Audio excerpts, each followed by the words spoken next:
JK Rowling defies Scottish authorities as new hate crime and public order act is enforced. Quote, I look forward to being arrested.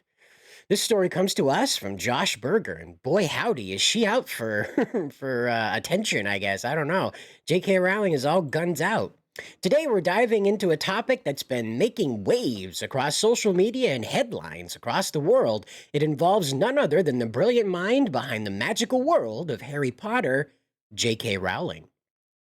In a recent turn of events, J.K. Rowling has once again proven herself to be a fearless advocate for truth and common sense. She's taken to social media to challenge none other than the Scottish government itself, and what she's standing up for is nothing short of the fundamental rights and safety of biological women. Rowling's defiance comes in response to the enforcement of the Hate Crime and Public Order Scotland Act of 2021. This law, purportedly aimed at combating hate crimes, has raised serious concerns about its implications for free speech and the rights of biological women. Let's break it down. The law's broad language and vague definitions have sparked fears that it could be weaponized against those who dare to speak out against certain ideologies, particularly transgender ideology. Rowling, known for her outspoken stance against the erasure of women's rights, spaces, and purpose, sees this as a direct threat. Rowling's courage to face potential backlash is commendable. She's been relentless in her defense of women's rights, refusing to back down even in the face of criticism, threats against herself, and, as we reported on last month, threats against her family now. In her recent social media posts, she highlights the absurdity of the situation, pointing out the hypocrisy of a law that fails to protect biological women while potentially silencing those who speak up on their behalf. And this is we'll look at a few of them right here. This is just J.K. Rowling posts this. She has some screenshots of a trans activist, and she says, Scotland's Hate Crime Act comes into effect today. Women gain no additional protections, of course, but well-known trans activist Beth Douglas, darling of prominent Scottish politicians, falls within the protected category. Phew. As you can tell, she's being sarcastic, and she really lets him have it. Lovely Scottish lass and convicted double rapist Isla Bryson found her true authentic female self, shortly before she was due to be sentenced. Misgendering is hate, so respect Isla's pronouns, please. Love the leggings. And I'm so sorry to attract your attention there, so we'll move on. Fragile flower Katie Daltowski, is 6'5", was rightly sent to a women's prison in Scotland after conviction. This ensured she was protected from violent predatory men, unlike the 10-year-old girl Katie sexually assaulted in a women's public bathroom. Like I said, gloves are off for J.K. Rowling. I guess she's aiming to get arrested here because Scottish, I don't know, maybe they'll back down and learn their lesson. But it goes on. Samantha Norris was cleared of exposing her penis to two 11-year-old girls. Hooray! Unfortunately, she was then convicted for possession of 16,000 images of children being harmed and sexually assaulted. Be that as it may, Sam's still a lady to me.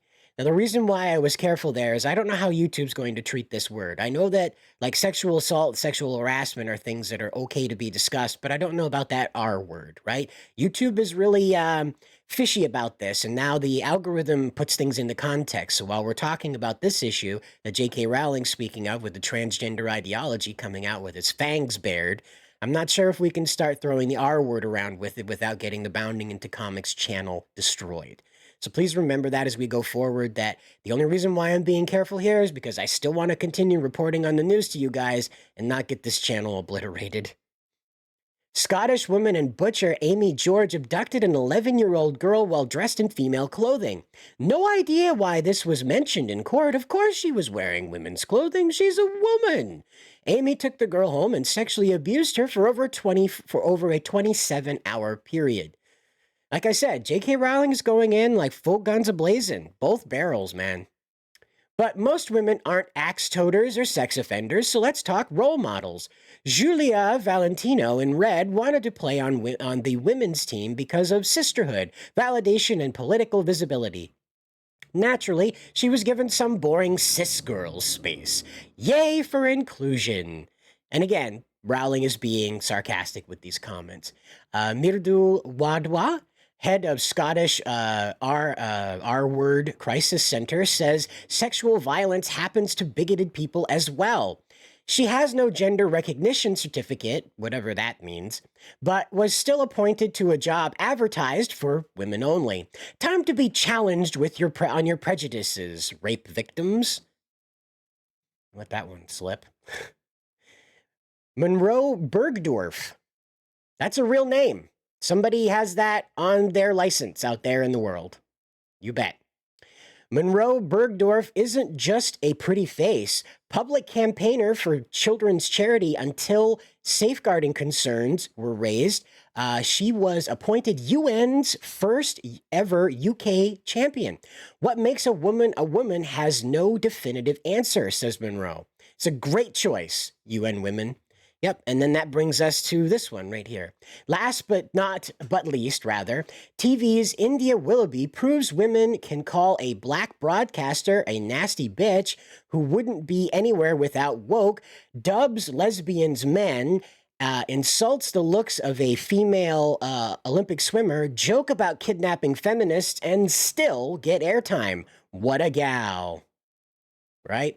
So JK Rowling is, she says, I look forward to being arrested, and I think she's stoked enough, right, to get up there. But it's worth noting that Rowling isn't just speaking out for herself. She's standing up for countless women who feel voiceless in the current climate of censorship and ideological coercion. In her own words, Rowling challenges the notion that biology is somehow irrelevant when it comes to defining what it means to be a woman. She refuses to bow to the pressure to deny reality and embrace a worldview that erases the very essence of womanhood. But Rowling's defiance isn't just about words. She's willing to face the consequences, even if it means risking arrest under this unjust law. That's the kind of courage and integrity we should all aspire to. I don't agree with Rowling's politics, but on this issue, I am with her. This has gotten to the stage of absolute clown world, and I am with her in that this needs to be dealt with.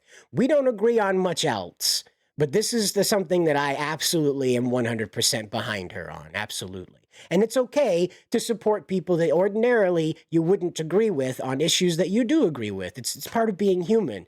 You can't be right 100% of the time, and you can't be wrong 100% of the time. Even a broken clock is right twice a day. You know?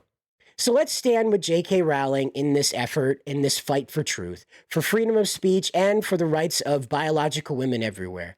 Share her message, amplify her voice, and let's ensure that voices of biological women around the world are heard and respected, rather than being silenced for the sake of politics and corporate dollars that have been poured into this whole effort just to confuse us all and keep us busy, rather than paying attention to what's really going on and what's really important.